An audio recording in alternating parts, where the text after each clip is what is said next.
আমি যদি বলা চলে তাহলে বাসায় তো আসলে আমি উপদেষ্টা, ডিরেক্টর কি এখন আমার জামাই, মানে আগেও তো ছিল আমার জামাই। অনেক বছর পর আর কি সিজিএফবি তে আসলাম, ভালো লাগছে, সব সাংবাদিকদের সাথে দেখা হবে।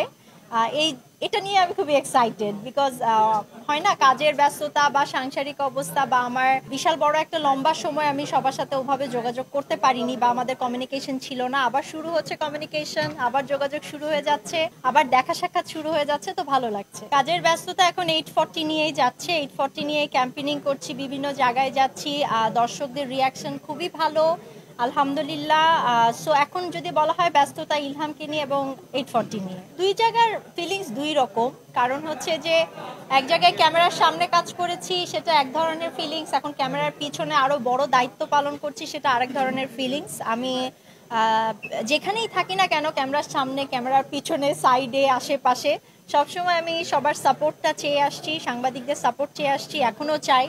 সো আশা করব যে আমি যেখানেই থাকি না কেন আপনারা সবসময় আমাকে সাপোর্ট করে যাবেন। না, এখন পর্যন্ত দেশের বাইরে যেহেতু একটা ক্রিসমাসের গ্যাপ আছে, এই ক্রিসমাসের কারণে আসলে আমি আর দেশের বাইরে আমরা প্ল্যানটা আপাতত স্থগিত রেখেছি। দেশে এখনো চলছে, হলে হলে ওই 840 চলছে, সবাই পছন্দ করছে। সো আমার কনসেন্ট্রেশন এখন দেশের ভেতরে বিভিন্ন হলে।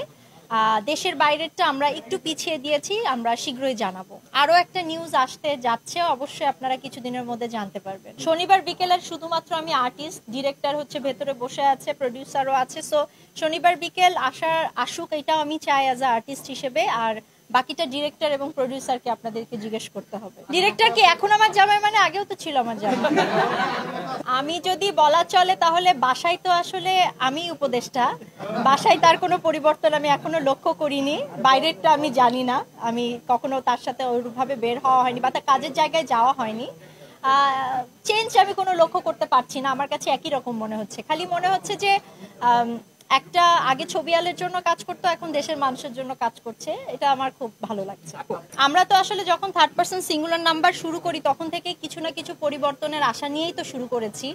তো থার্ড পারসন সিঙ্গুলার নাম্বার থেকে এখন 840 অনেক পরিবর্তন এসেছে এবং আমি আশাবাদী যে ভবিষ্যতে আরো ভালো সিনেমা আমাদের বাংলাদেশে হবে এবং বাংলাদেশের সিনেমা সত্যিকারে ভালো পর্যায়ে যাচ্ছে, বিভিন্ন বাজেটের সিনেমা হচ্ছে, বিভিন্ন ধরনের সিনেমা হচ্ছে এবং দর্শকদের রুচির পরিবর্তন হয়েছে, তারা বিভিন্ন রকম সিনেমা দেখছে এখন। সো আমি অনেক আশাবাদী আরো অনেক চেঞ্জ আসবে, ভালো চেঞ্জ আসবে। না, আমি এসবে বিশ্বাস করি না। আমি একজন আর্টিস্ট এবং আমার সবচেয়ে বড় ক্ষমতা হচ্ছে আমার অডিয়েন্স, আমার সাংবাদিক ভাই বোনেরা। সো তারা যতদিন আমার পাশে আছে আমার কাছে মনে হয় আমি ক্ষমতাবান। তারা যদি আমার পাশ থেকে চলে যায় তখন হবে আমি ক্ষমতা তখন আমার থাকবে না। সবকিছু মিলিয়ে আমি বলবো যে আমি খুবই পজিটিভ একজন মানুষ, আমি কখনো নেগেটিভিটিকে খুঁজি না বা দেখার চেষ্টা করি না, সব নেগেটিভিটিকে দূরে সরিয়ে আমি এতটুকুন বলবো যে আমার প্রতি বছরই ভালো যায়, কারণ আমি ভালোর দিকেই তাকিয়ে থাকি, যে সকল ভালো স্মৃতি আমার থাকে সেগুলোকে আগলেই আমি সামনে এগিয়ে যাই। 2024 ভালো গিয়েছে আলহামদুলিল্লাহ এবং আমি আশা করছি 2025ও ভালো যাবে। বাসায় বউ উপদেষ্টা হলে সংসার ভালো সুখে থাকে। তো না, শেয়ারিং তো সবসময় আমাদের মধ্যে হয়, সেটা পলিটিক্স হোক, সেটা কাজ হোক, সেটা সিম্পল বাজারের হিসাব হোক বা সিম্পল ইলহামের খাবার দাবার হোক বা যে কোনো কিছু নিয়ে আমাদের আলোচনা হয়। হয়তোবা আমাদের সাংসারিক জীবন সুখের হওয়ার এইটা একটা কারণ, আমরা সব বিষয়ে আলোচনা করি, আমরা আর্গুমেন্ট করি না।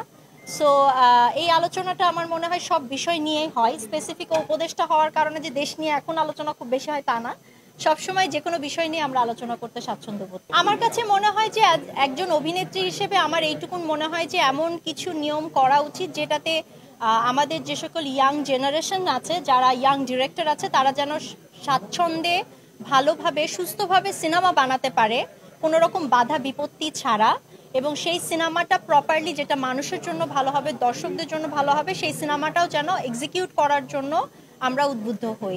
এই সিচুয়েশনটাকে আমরা ঠিক করতে চাই। তোবা Sarwar Farooki as a director হিসেবে ওয়ান্ডারফুল, বিকজ সে তার আর্টিস্টদেরকে বোঝাতে সক্ষম হয় এবং সে খুবই ফ্রেন্ডলি আর্টিস্টদের সাথে কাজ নিয়ে নিতে পারে, বের করে আনতে পারে, হুইচ ইজ ভেরি গুড। এটা যে অনেক ডিরেক্টরেরই আছে আমাদের মিডিয়া। প্রযোজক দিশার কাছে জানতে চাইবো পরিচালক ফারুকী কেমন আসলে?